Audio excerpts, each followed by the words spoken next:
Sebelum ni, bila saya dengar orang pergi umrah, saya rasa macam takut. Sebab saya dengar ada orang cakap orang ramai, crowded, nanti tak tahu nak buat apa. Tapi bila 25 orang ni, kita dapat bimbingan yang begitu cukup sempurna lah. Dan seterusnya boleh membuat umrah dengan begitu cemerlang sekali lah bagi diri saya lah. Sangat-sangat best sebab grup yang sangat kecil. Sebab sebelum ni saya pernah pergi umrah yang grup yang sangat besar, so banyak tertinggal ke belakang. So bersama KUJDT ni very well prepared lah dengan KUJDT je. Apa yang kita buat semua Ustaz bimbing. Bila jemaah kecil tu, contoh dalam 25 orang tu, kita boleh berinteraksi lebih senang dengan mutawif pun lebih senang nak berinteraksi dengan jemaah. Tidak dinafikan KUJDT memberikan servis perkhidmatan yang baik, membuatkan ini umrah saya dan isteri yang pertama yang bermakna lah.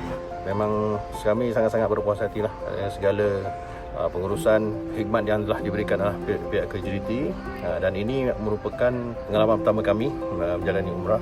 Rekomen daripada rakan-rakan juga mengatakan kalau kita first time untuk pergi umrah tu, mereka rekomen untuk pilih KUJDT lah, sebab KUJDT ni lengkap. Kami pun sekeluarga tanpa ragu-ragu lah memilih KUJDT sebagai pengurus untuk menjalankan ibadah umrah kami lah.